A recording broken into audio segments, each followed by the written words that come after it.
Well, the first thing that I'm going to do before we get into any conversation, my friend, is just to thank, first of all, yourself for making time for this, but I'm also going to thank our audience as well for sharing this time and this presence with us today. I am going to say that because it's very, very important.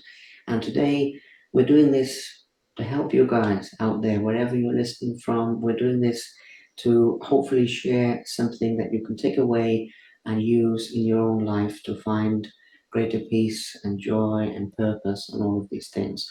So I am going to say, as a very, very brief introduction, just so people know what's going on, that it's Liam Hartree back with you today for episode 468 of the Simply Inspired channel. And today I really am very honored and very blessed, very excited, such a range of emotions to welcome to the show Mr. Jem Fredhamn. Hopefully, I'm saying that the right way again.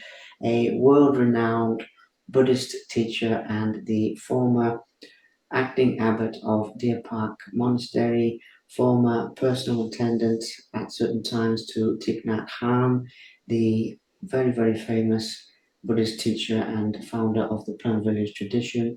And really, Jem is somebody who makes a positive contribution to the lives of many, many people.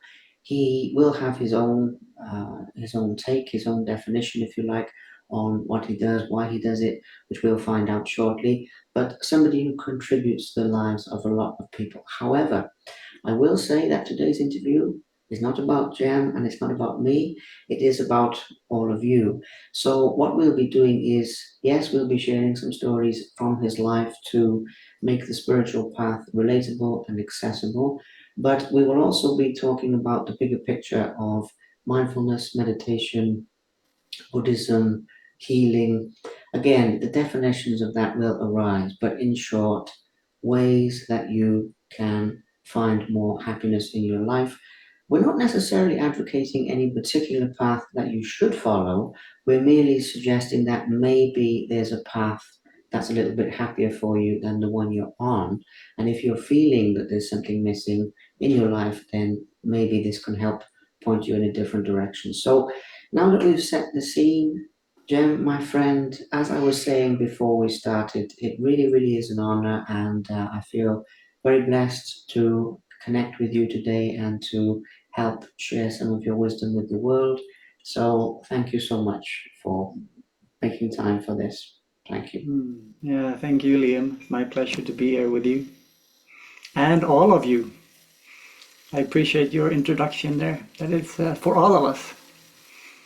Absolutely. Well, that is very, very important because I do the podcast to be of service. I always have the format in terms of the subject matter has varied somewhat, but it's always been as a form of service, and today is no different. So I believe it's very important to set the intention and the expectations for that.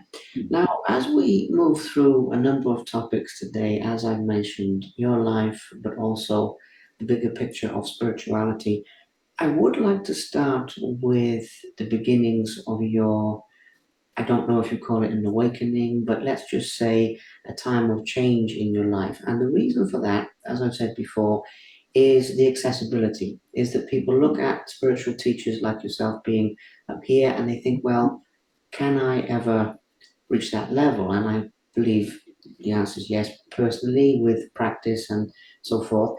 But I would like to bring this up for people who are struggling, people who are feeling lost, people who are going through a change, because you were formerly a lawyer, as I understand it. So, where did the original idea, inspiration to start seeking something more begin Mm. for you, please? May we begin there? Thank you.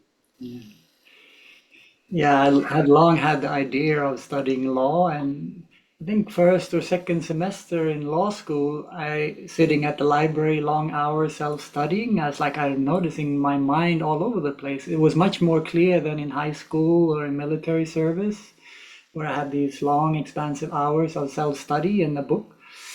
And so actually that was the starting point of starting to meditate.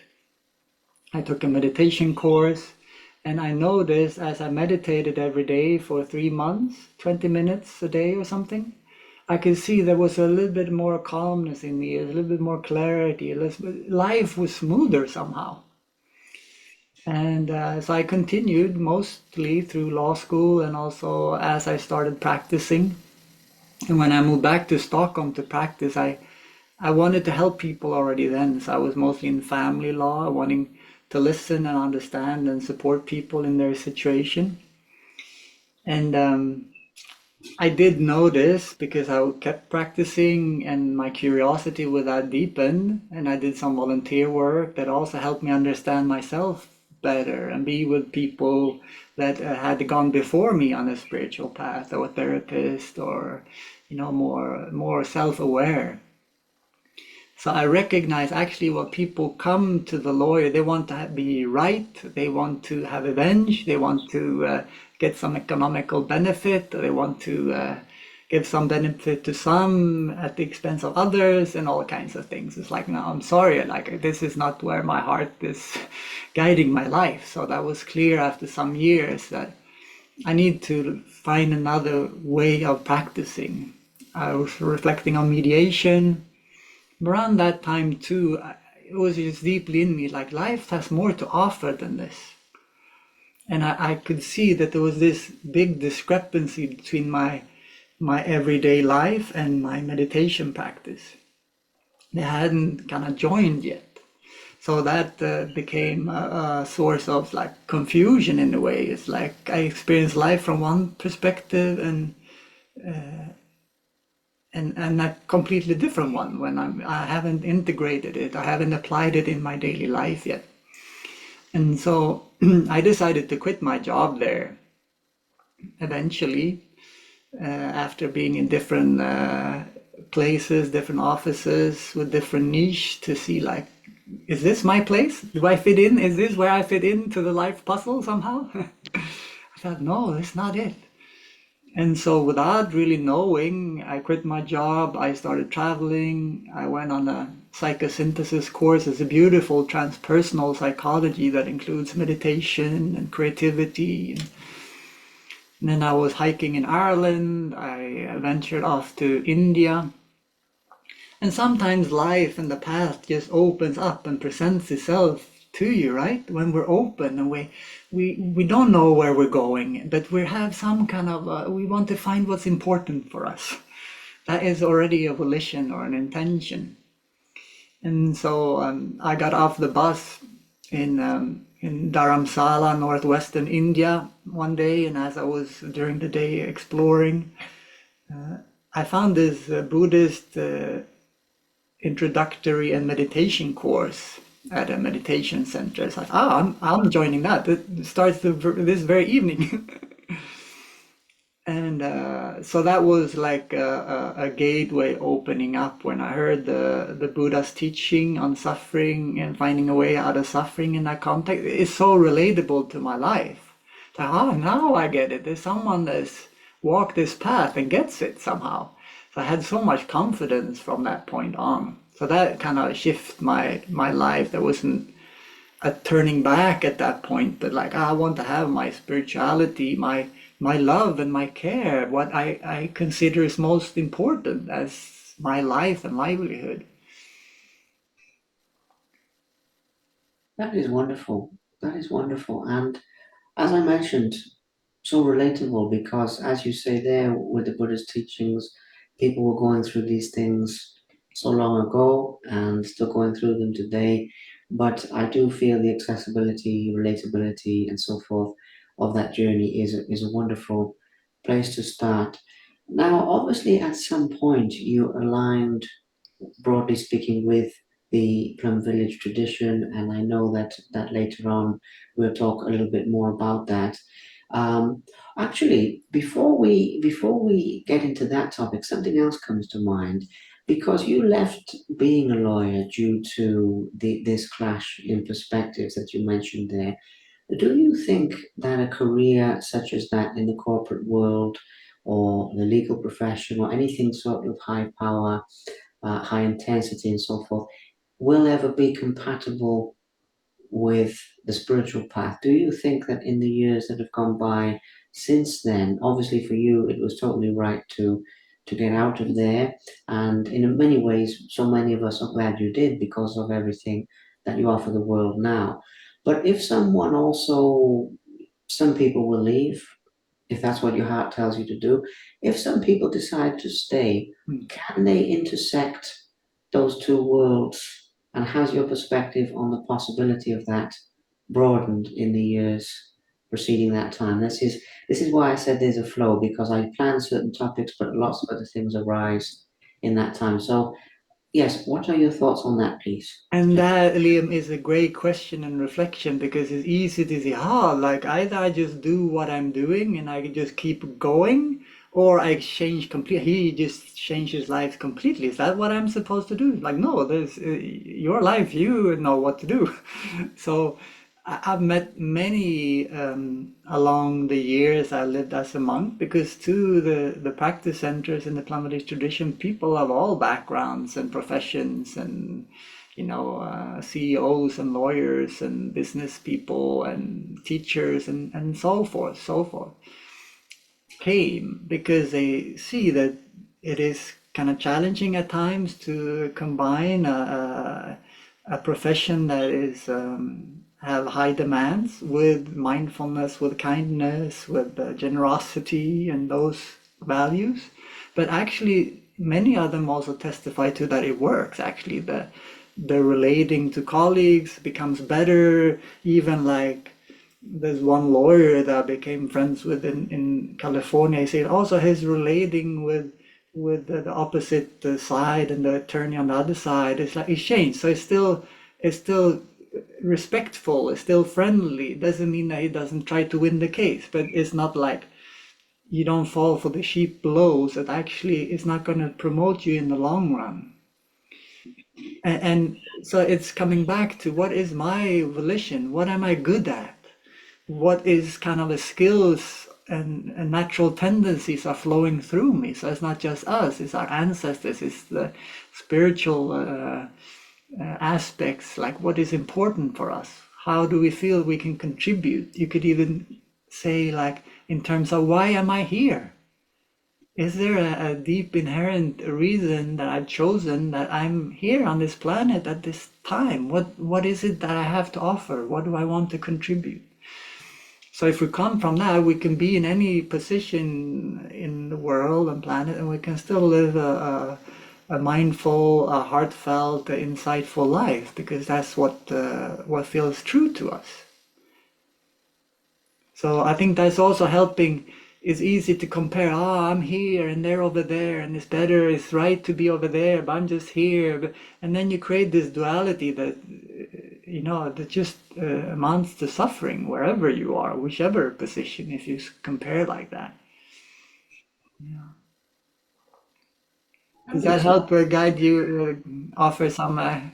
Very much so. I was just taking it in, and yes, it's a question a lot of people will have. It's a question that I have personally also felt the dichotomy, the two sides of the coin, whatever you'd like to call it. There.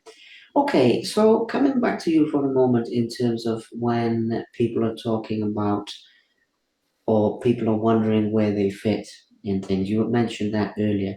And obviously, you must have found at some point that the Plum Village tradition and yourself resonated and connected in a nice way. Now, I also am aware that you're not entirely defined by that because you do other things as well, the energy work and other things that we'll touch on later on. But at the time, finding perhaps the best fit for you being Plum Village, I'm assuming, and finding Thich Nhat Hanh. Now, you call him Tay teacher. Is it Tay or Tai? My Yes. Okay, you found him in this way, if I may call him such, um, and you found some of his works and connected in that manner. So I would like to touch on that because it sounds like maybe that was a particularly powerful epiphany for you, perhaps, or maybe it was just another step along the path. I'm not sure. But that time when you discovered his works, may we touch on that, please? Thank you. yeah. Yeah, so during my travels in India, I ventured to Bodh Gaya, the place where the Buddha sat under the Bodhi tree, and saw clearly, woke up. And I came in contact with an American teacher that was teaching meditation in the meditation garden. He was so free-spirited, and he had experience from Sufi tradition, from Buddhism, from mystic Christianity. So he was like offering us all kinds of these perspectives. But we had Buddhist based meditation, and he talked about Thai. He'd been in Plum Village in the early days and stayed for a while. And so he actually, a friend of his started selling Thai's book in Bogaya, the first couple of books that were sold. Now you can find them everywhere, you know. And so I got a couple of the commentaries on Anapanasati and Satipatthana. There's two of the basic meditation teachings in Buddhism. And they just kept with me like something about the humanness. There wasn't an ism there. There wasn't or religion or like organize something. It's just how can we be more human? How can we touch and live our full potential?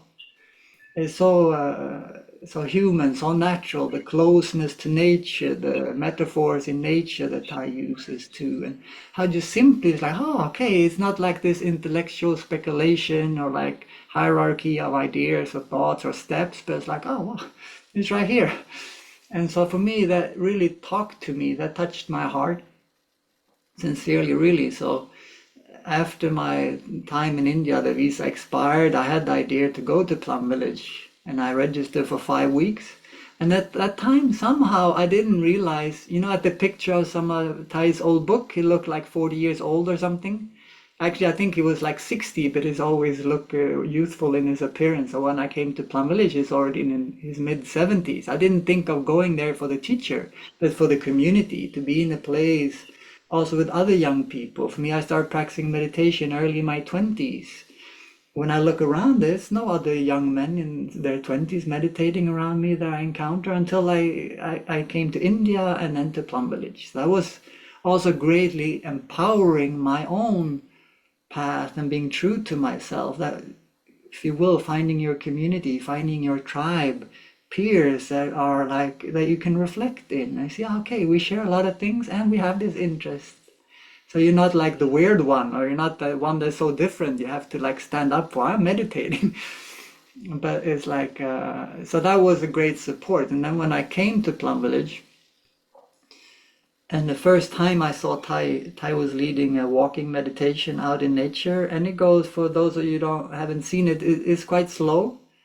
It's like a couple of steps with the in breath, maybe 2 or 3 steps with your out breath. So you're moving quite slowly, gracefully, but stably. So the energy I felt when Thai was passing is like, wow, I want to walk. I want to learn to walk like that. That was like the whisper in my heart.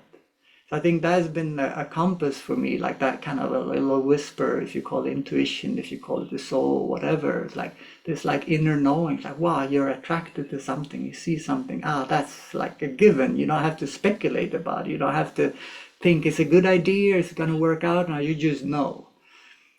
And so I think that was the time already where I kind of, Thai became my teacher as well. Oh, that is a wonderful description of finding your path. But also, what you mentioned there, Jem, about the not having the isms and about the humanness, beautiful description. And I'm glad that you mentioned that because this does lead me to another important point. Actually, is the integration of faiths. Is something that, or the not even faiths, but the integration of different practices, because as you said, a person could be not really believe in any higher spiritual power and still practice this, or somebody could have a different faith, a different religious faith in terms of the doctrine and still combine these teachings. And I would like to touch on that topic because one of the difficulties we see in the world is a lack of religious harmony. And if you look at Thai's teachings in terms of many of the other leaders that he worked with, even the Vietnam War type of work, and not choosing a side there. Obviously, the exile, all of the things that happened. It's very, very important of generating religious harmony. And or more than religious harmony, spiritual harmony, in the sense that we are all human and we all have that connection. I would like to go deeper into your thoughts on spiritual harmony and how, as a world, as a society, we can increase that because I feel this is very timely, by the way. So even though we're talking about your time back then, it's very relevant in the world now when we're seeing this right-wing populism and anti-immigration. We're seeing leaders getting elected on the back of scaremongering, I'm going to call it, about immigration and some of these things. Not to go off into any political topics, but divisions between people are being exploited, weaponized, etc. in this current time of 2025 and beyond. So, how can we develop day to day practices that allow more harmony between people of apparently different backgrounds and sects and beliefs? If this makes sense where I'm going with this, please, Jen. Thank you. Yeah. Yeah, it's so important, huh? We create so much suffering for ourselves, discriminating and othering each other and then looking at the fault outside or somewhere else. And I just want to say something about the immigrants and so on. And like just a couple of 100 years ago, a lot of Swedes emigrated to the Americas because there was a famine here. But they didn't have a overtly controlling government. There wasn't a war going on. It was just famine, and people fled. And at that time, they were welcome. They can have a chance to build their own life. So when people come here, I see like what kind of conflicts have they lived with?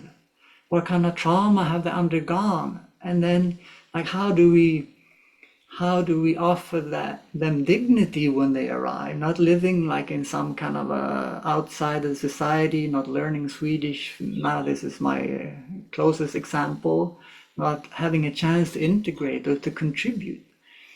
And so I think that also even Buddhism traditionally has been non-violent and still is. Some have kind of corrupted that in some countries, but at most part it's been a peaceful movement all along because it's based in the insight of non-duality. Tai talks about interbeing. It's like I am here because the sun is there, and you are there because I'm here. So that we have this interbeing connected nature rather than a separated individual nature. And so we could just see like that if we want to explore like that and see like if we hold our breath, how long can we be without air? Not very long. Yeah, and we both share that life circumstance, and the vegetation on this planet offers us oxygen regardless of skin color or economic standard or whatever. So we can learn a lot from nature. So for me, that is one of the gifts in Plum Village too, living closer to nature. I grew up in Stockholm, lived in the city for the last 15 years, and so like I lost a little bit of my innate connection with nature that I had in younger years. And coming back to Plum Village, it's like that's one of the treasures. Like, wow, you live a more simple life close to nature, and you realize like we're all children of the earth. And when you take away like your outer layers of identification, your layers of a title, of what kind of clothing you wear, what kind of car you drive, or whatever, it's like so much of this fake identity it fades away, and then it's like, wow, there's just two people wanting to be happy, wanting to be safe, and wanting to be able to express themselves for their family to be well. It's like we have so much in common. And so I think that's one thing like that Buddhism is based in this insight that we're not separate, and it's based on non-harming because we understand we're connected. So I want you well. If I just think of my own well-being, I'm gonna be miserable because that's not how things work. So this is for me. This is a very, and goes beyond Buddhism. For me, it's also so important that it, as in a set of doctrines or ideas that you have to adhere to or believe in, but it's like, this is my insight.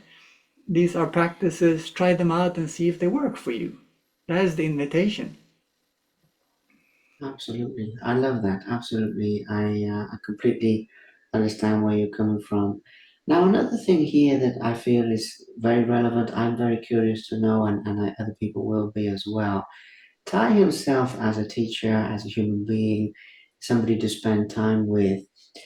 I think that because, I more than think, I feel that because you were so close to him over the years and you spent that time together, I would actually like just to touch on his own presence because I've come across Richard Baker, also a famous teacher, his statement that Ty was like a combination of a cloud, a snail, and a piece of heavy machinery. And I thought, wow, what a wonderful description. But obviously, you had the first-hand account of that. And in my own life, by the time I discovered his teachings, it wasn't long before he lost some of his speech and things, obviously. And then I was still sort of dabbling with Buddhism there. And it's only been in the last few years I've gone deeper in a self-taught way. So obviously, I never had the chance to meet him. But even hearing his voice, even listening to videos or broadcasts has a very, very profound effect on my soul. I'll say that much.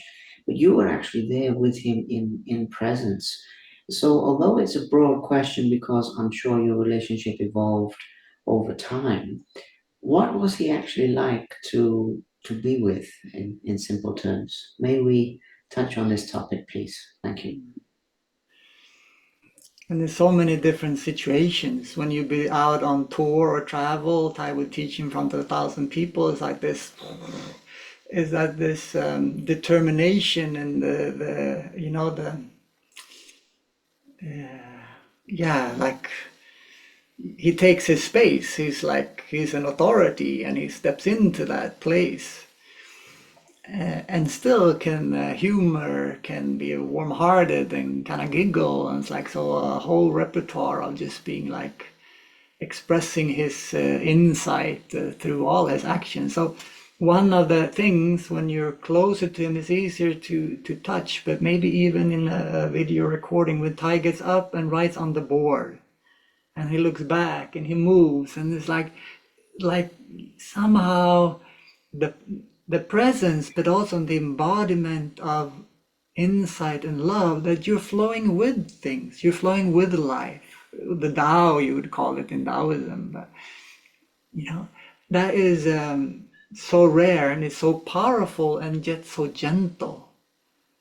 This is a little bit this combination that you're describing that I also touch. And but sometimes, and if you were in the hermitage with Thai or in his hut after a day of mindfulness or after rest of a day, and as a novice, I attended Thai for a period together with another brother that had more experience with that. And sometimes I would be alone in the hut with Thai, serving Thai a cup of tea and just sitting close to him. And in the beginning, it was like I sit over here in the corner as far away as I can. It's like intense, you know. He's quiet, he's kind, he's friendly. I love him and have a lot of trust in him. And it's super scary to be close to him because he's so powerful. It's like it's not like you're just naked, but like he sees, he scans through you. It's like there's nothing in your consciousness or your being that is, can be hidden. And so like softly releasing, letting go, and like moving closer. It's like so, oh, okay, wow. There's, we can talk about different kinds of intimacy, but like someone to see and know me like Ty did, it's like what a jewel. Like it's not, I haven't come across a lot of people that can do that. So like that's one of the gifts for his students, like to actually see us and to also trust us and to encourage us. So I think those are some of the qualities that was like made him so also skillful as a community builder.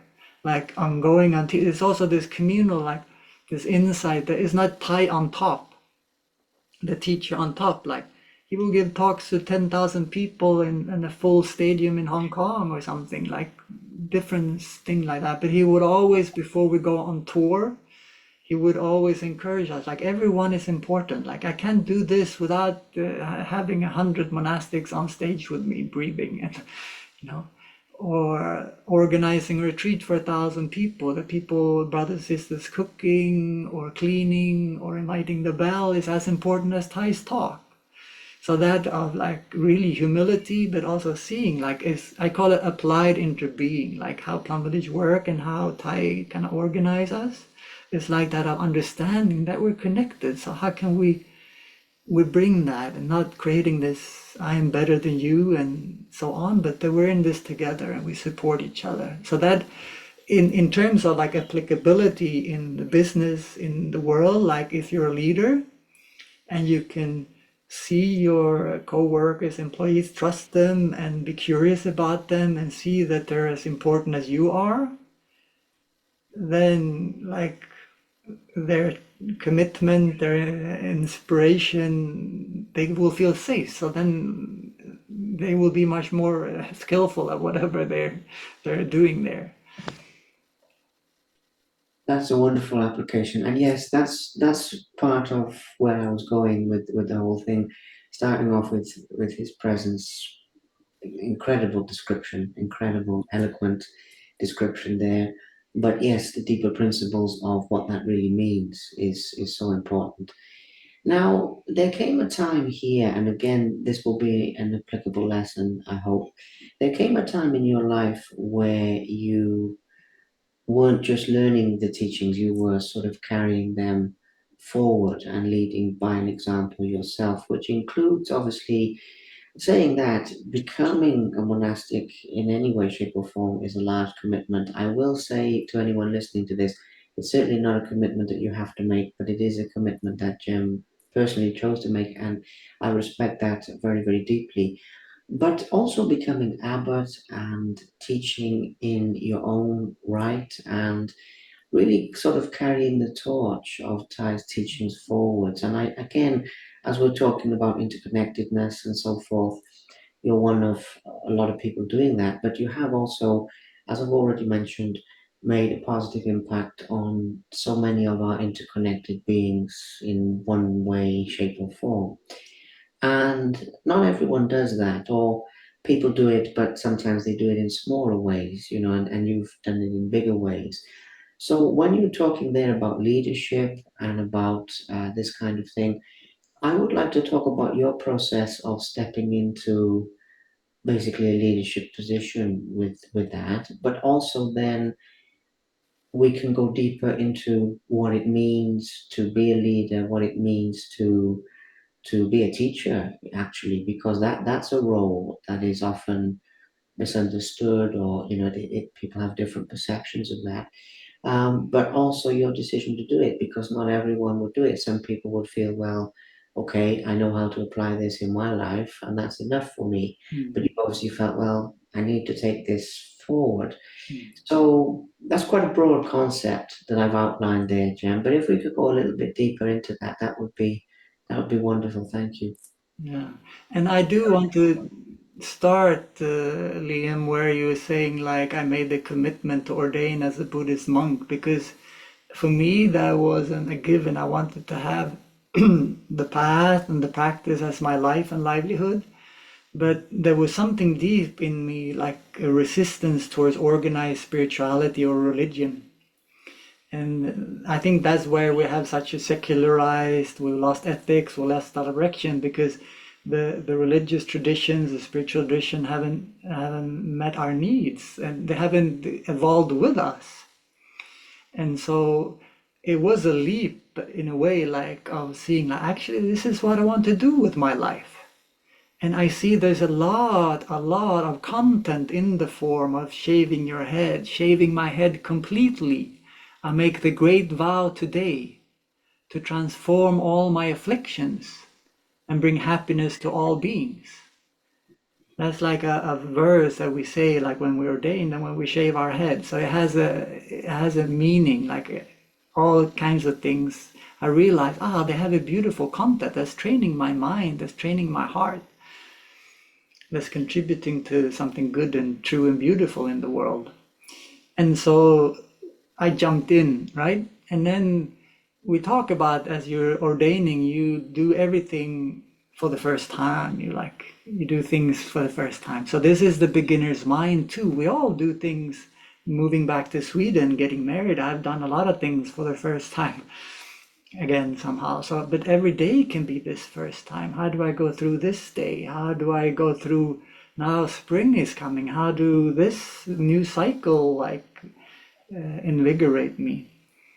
And so, ascend training is kind of like one image that's used is like the younger buffalo follow the bigger buffalo. And so one summer, like I think maybe second summer in Plum Village, an older brother asked me, "Can you come and join me in front of 500 people or how many in front in before the Dharma talk to sing some songs?" I was like, "Yeah, I could join you." And like he sang and talked on the microphone, and then he like whispered to me, "It's like, can you do the next one?" And it was in French, like I knew French, I knew the songs by heart in French, so that was fine. But then doing it but somehow I could do it. And it wasn't even that nerve-wracking because I just follow my brother here. I've seen him do it, I've been here with him doing it, and then now I do it. So I think the training is like step by step like that. So I started sharing like in kind of smaller orientation sessions when people come to Plum Village, talking about the day-to-day mindfulness practice and how to enjoy your stay in Plum Village, like already from a couple of years as a novice. And so, and then it builds. So in big retreats, you would or support a local a group of sharing during part of the day, and then you maybe lead a walking meditation, and then you do it in the regular schedule when there's not a lot of people. So you learn all these skills, like learning by doing, you could say. And so there was a progressive journey of inner maturation. There was some years too, there was a lot of suffering coming up. I didn't have so much energy. I could follow the Sangha schedule and take care of myself. That was like, it wasn't interested in offering teachings or consultations to people that came because I had plenty to take care of in my own self and in living in the Sangha. And as I was transforming that year by year, bit by bit, also it's like my love grow, my insights grow, and I had more availability in a way. And also when we're out on tours, even with Thai, I've gone with Thai 3 times to Vietnam, where like the first trip after 39 years in exile, we're 100 monastics traveling together and 100 lay friends. Retreats for like thousands of people. And so it's like you get to help, you get to test out your practice. It's stable. It's not just sitting at the monastery practicing meditation, but it's actually applied and engaged in your life that builds trust in you over time. And so, I have some personal experience too. It's not just reciting a text or what my teacher said, but it's from my own experience. I've chewed this, I've digested this. It has benefit in my life. So for me, that gives me confidence to share, and I don't do lofty, like deep, esoterical Buddhist teachings. I like to keep things quite heart to heart, and that is applicable for people's lives, not for the philosophy or so on, the metaphysical interest in it. So that's also why I kind of appreciated Thai's teaching.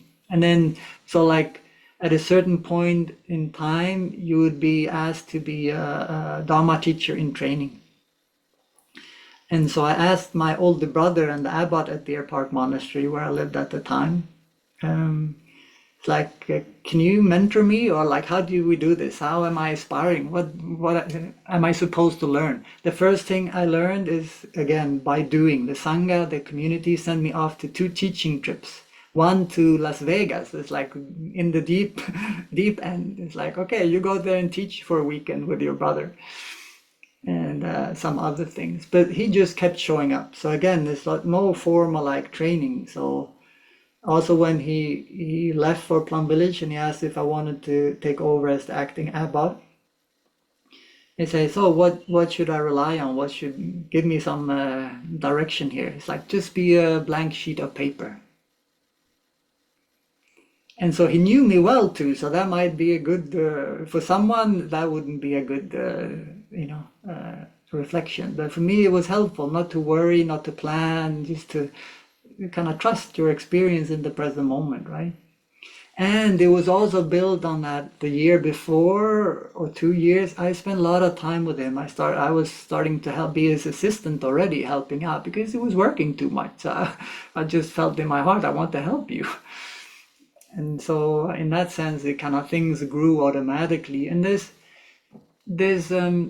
is very precious when we have the opportunity to speak to people and they listen. And so this is also even now, like there's not just you and me here, Liam. Like it's already connected with the other beings, other people. And then sometimes insights, clarity, what I wish I haven't written a manuscript for this, obviously. So like we take it as we go.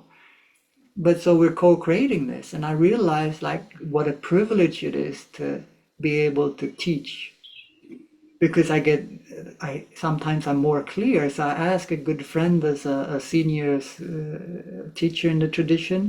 Like I see this discrepancy, and at times I almost want to hold back when I'm teaching because I cannot live like that the whole time. And she said, "Well, if you can live it and your deepest insight, then you're a master already. So you're not a master yet. Just keep training." So I think that's also is worth mentioning. So it's been so beautiful and heartfelt. Like when you're in a group of people sitting chit-chatting and stuff, I mostly don't say much. So like some people that haven't heard me talk or like if I have a opportunities to share what's really in my heart, I can talk a lot. So there's a big difference. So if there's something in me that I feel is important, and that's why I'm here. I want to contribute and I want to learn because the I have the painting behind me here. I did that one, and it started with an infinity symbol, and it continued in different direction, and it's learn to teach, teach to learn. So Absolutely, that is wonderful. I have always said for many years that when you teach, you learn. But first of all, it's a remarkable insight into the process inside your tradition. But again, a process that applies to life, to all areas of life. As we'll go a little bit over the time that I said, but not too much, so I am mindful of that. One of the things I think that would touch on that we should touch on that is will be of immense value to people is another thing that has a reference point to your life, but it also has a much bigger perspective, and that is when we're talking about suffering and we're talking about obviously the concept of life is suffering, and all of this is transcending that. And nonetheless, despite the fact these teachings have been around for thousands of years, people do look at the spiritual path and think that it will be smooth sailing. And as you know all too well, when things go wrong, that's often when we learn the most as well. And I should have mentioned in the introduction, it slipped my mind actually about your surviving cancer and that being something. And I can't really think of a lot of things that are worse in the sense that I know when we lose parents, when we lose children, when we lose anybody, all of these things are part of impermanence and it's all part of the process. But health, health really is wealth at the end of the day. And it's one of the worst things to lose because without that, we don't even have much of a present moment to build upon in many ways. So, with regards to this, again with Ty, as far as I'm aware, even when he had the strokes, he was still practicing, and it's testament to the depth of your practice to his, of how we can transform very, very difficult experiences that none of us want to have, but inevitably we will have, and not only survive them, but actually gain important insights from them. And again, I think that having had cancer, it's such a momentous thing to overcome. But then that lesson should expand into various forms of suffering that people have, all different kinds of suffering, of how they can gain relevant and applicable insights from negative experience, from a certain perception, negative experiences. So, with that being said, this will be possibly our last topic, or maybe second to last because of time. But I feel it's immense value because most people are watching this because they want a relief from suffering, in obviously in some way, shape, or form. So, may we go deeper into that topic, please, James? Thank you so much. Now we'll start by saying there is suffering and there are causes for the suffering, and then we have more insight, our love grows, things that used to make us suffer, we don't have to suffer anymore. Even like in losing a loved one, like when my grandmother passed away, I was very close to her, but when I moved back to Stockholm, and she was in her 80s already, I made sure to go to her once a week to cook a meal for her. Like finally I get to cook for her and be in her kitchen. And so like I spent quality time with her, and I wrote her and called her when I was in Plum Village. And later she passed, like after 6 months I've been in Plum Village or something. And when I went back to the funeral, like I was just filled with joy of this beautiful life example, how much joy and how much love and how much tenderness she showed me. She had her own worries and difficulties, and obviously she was at a advanced age, but like that thing of death that you would normally see, there's suffering and there's sorrow and there's grief, and it can be. And there was some obviously like, yeah, she's not going to be there in the same way. And an immense joy and gratitude that she's been my grandmother. And we had those moments of quality because I didn't have regret. I think that's what I learned, like in shifting from one thing to another or learning from suffering. It's like, okay, I don't want to regret things afterwards or hold a grudge or something. We can create a lot of suffering through our wrong perceptions and our tiny hearts. And so when I was faced with stage 4 cancer, I heard about the cancer diagnosis. I was at a retreat. I knew it was stage 3 at least. And I was the main teacher at this retreat on the earth holding theme, and I kind of part of initiating this whole movement. And it was so dear to me. And I was like, okay, we've spent a whole year planning for this. There's 150 people here, like spending the next couple. There has to be about that. Like I do what I need to do, and I offer my full attention to the retreat. I cannot go to the hospital now anyway. I have to wait until I'm back. And so that is one example of not letting suffering or the difficult situation take you over. Like, this there, and I started feeling it. I started having sweats at night.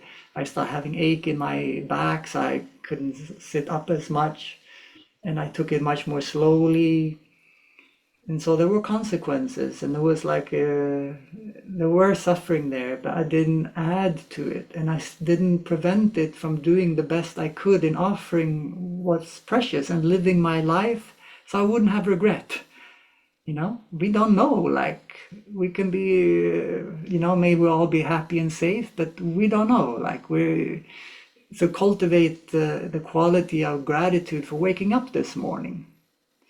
And so as I was diagnosed, it was spread in 11 parts of my body. And like I got treatment at the hospital and alternative and healing things. But one of the things that was key to me was not to identify with this. I'm cancer, I'm a cancer patient even, because it's easy when we get sick or we identify with our suffering, we identify with our worst condition. And then it obviously will get worse. Like we lose our capacity for resting and healing. We worry all the time. We're thinking about the next appointment. We're hoping for this and that.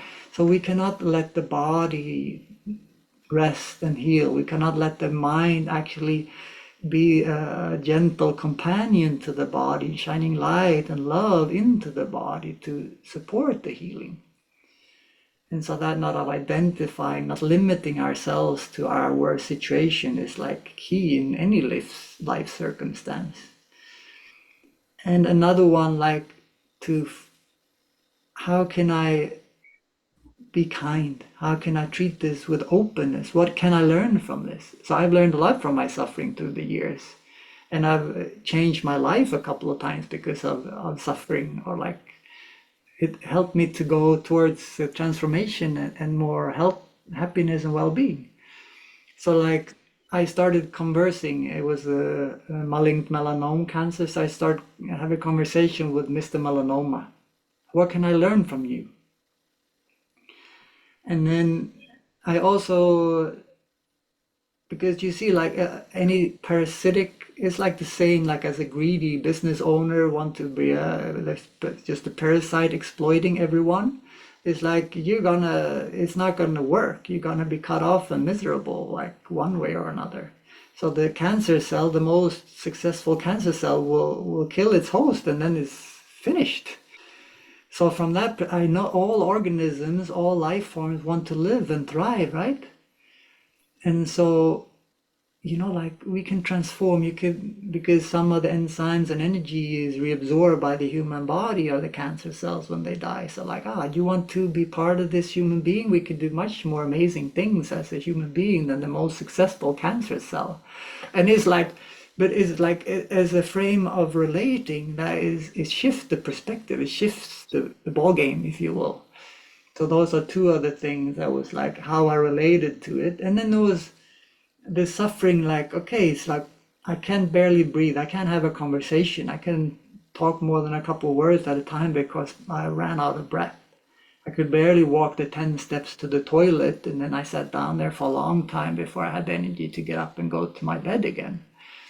And so during that time too, it was like a couple of mornings I sat and just in tears, like of wow, I don't know, like there's fear in the body because there's this treatment liquid going in. It's like, what is this thing? It's so foreign. It's scary, right?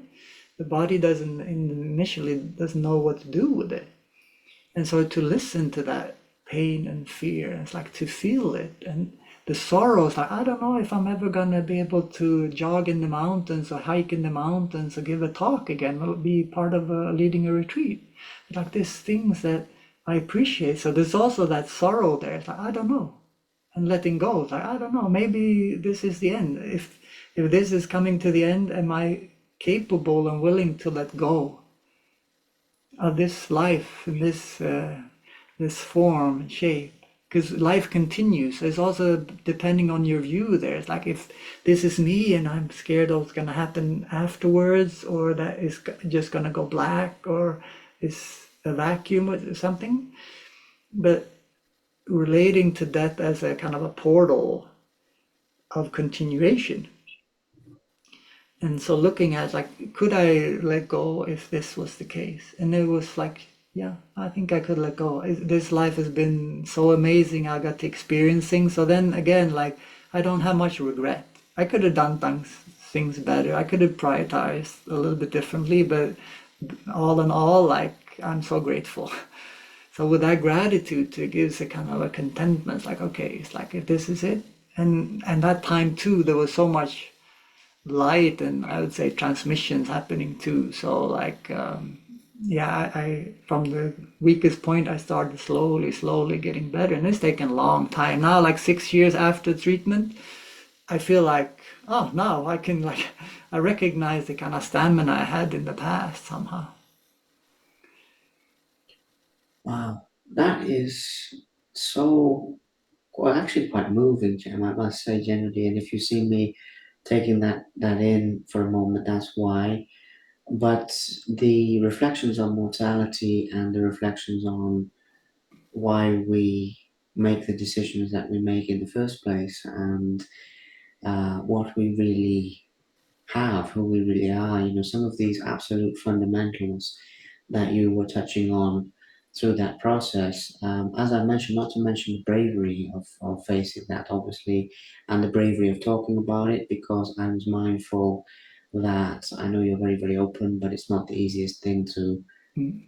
think about. And as somebody whose mind is, I'm sure, in the present moment, often causing you to relive that, I was mindful of, I don't know, but at the same time, it's such a powerful and relevant lesson for people that I must say, by the way, I'm so glad about the all clear, because I actually wasn't sure, by the way, until you said that. I wasn't sure if you were still having treatment or, you know.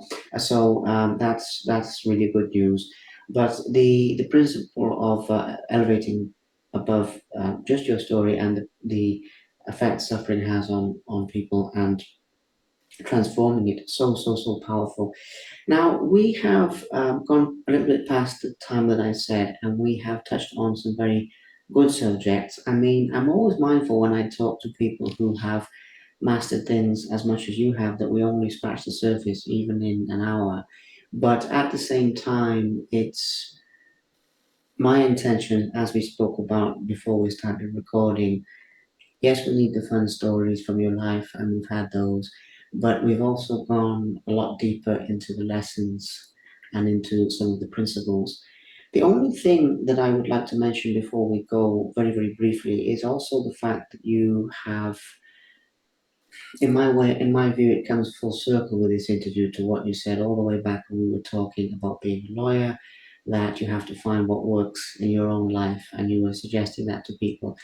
And in recent years, you have not only stayed with the Plum Village, but you've been working with energy and embracing other aspects of your authentic self, if we can use that term. It's a term that's used too much now.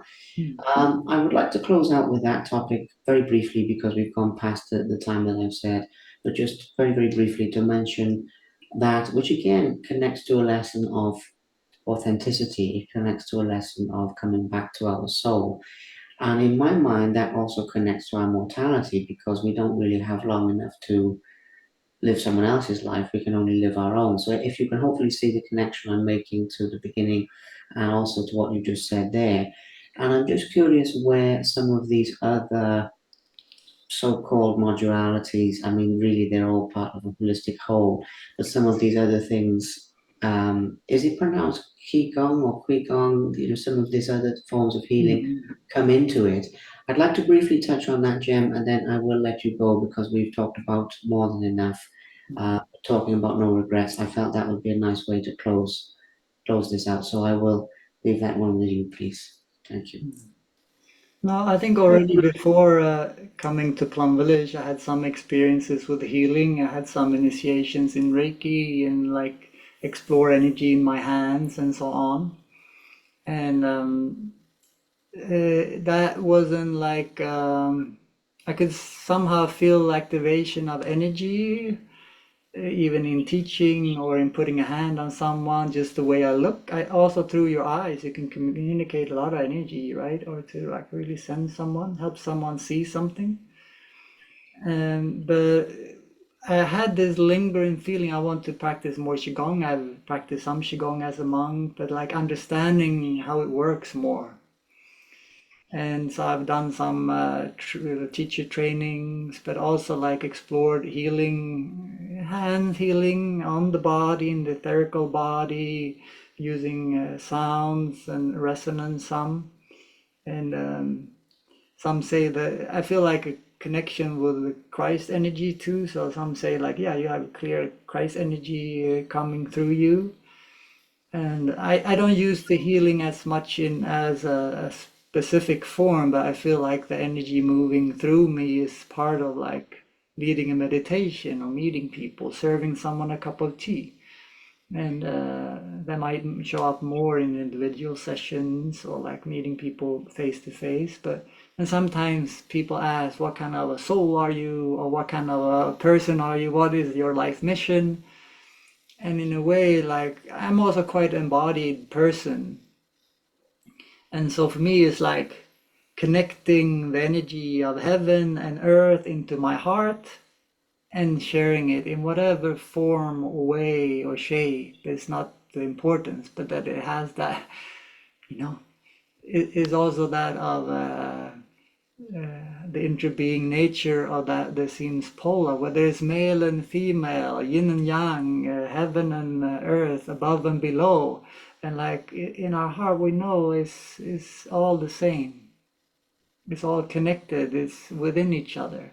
And then sharing from that place, however it might be, like this interview, for example, is lovely, and it expresses itself in different ways. I'm more sensitive to that and explore some more things. But it's still more of a hobby than a part that kind of is impregnated into what I do rather than something else. That's a wonderful way to close out for today, actually, because yes, the let's just say the union with the divine, the connection to, people say about the universe or God or the Christ consciousness or, the absolute or any of these things, and people get caught up in the words. But I totally relate to what you're saying. The healing hands thing I've also experienced when my hands heat up, to heal animals or people. But also the guidance from the source, the guidance of, well, you should go this way and not this way, or perhaps this isn't the right person to deal with and this one is, or perhaps even with these talks, for example, well, that person has great accolades, but there's something wrong there with the connection, and but this one over here is right, and I've always trusted. Well, I haven't always actually. It was a process to learn to trust it, but in for a long time I've trusted it, and it's brought magic into my life in immeasurable ways. So that's a really nice way to close out as well, because again, it's not defined within a particular doctrine. I really don't like that when people try to put these experiences into a box. I mean, actually, even with meditation itself, it's all about seeing what arises. It's not about, well, I want to get this result. So I feel that also that connects very, very nicely. Jem, my friend, this has been an absolute joy. I mean, I knew that it would be a nice conversation with you. Of course I did, but really, this has exceeded how good I thought it would be, if that makes sense. It's been better than I thought. And before I go, because I will have to go in a minute, I just want to thank you very much for being such an open book, really, about your life, about the good points in your life, the more difficult points in your life, and using those as lessons to benefit all beings, whoever is drawn to listen to this at the right time for them, really, which is what it will be. I just want to thank you so much for all of that and for sharing this presence with me. So thank you. Thank you, Liam. Yes, may everyone find comfort and joy and like from settling in, stopping, slowing down into the present moment, into ourselves, bring our mind and body together. That's kind of starting point to hear this voice within and to act on it and not act on what I have to or what I should or what I'm used to, but like more authentic present moment experience and is worth training for it. Oh yes, absolutely worth training for it. And I will say actually that for any of our viewers who feel drawn to connect with you more personally as well, I will also say that they are welcome to reach out to you, because one of the things, Jem, that I really like as well is your accessibility and within reason. And I will say to our viewers, for relevant and professional and useful requests. But generally, if you are seeking some guidance and willing to commit to the follow through of what that change will look like, then feel free to contact Jem, because not all teachers are as accessible. I mean, as it goes with interviews, I reach out to some and they don't answer, and others answer. But you have the time of day, if you like, to help people and really to be of service, what you've dedicated your life to. Um, and what you embody, but in a very pragmatic level. That obviously extends to some people watching this will listen, and that will be enough. But if people feel the need to reach out, as I understand it, they may do so. So I will put that in there as well. And yes, just once again, a big thank you. I hope that you enjoy the rest of your evening, and I will be in touch when this is released and everything. But yes, I do have to slip away. But thank you so much once again for your time, Jem. Yeah, thank you, Liam, and I enjoyed it as well. It's been a bright, heartfelt time. So great. Absolutely. Thank you so much. Okay, I will wish Bye you a for lovely now. Take care. Bye for now. Talk All the soon. best. Thank you very much for watching. Please subscribe to the Simply Inspired YouTube channel, and there'll be more videos coming soon.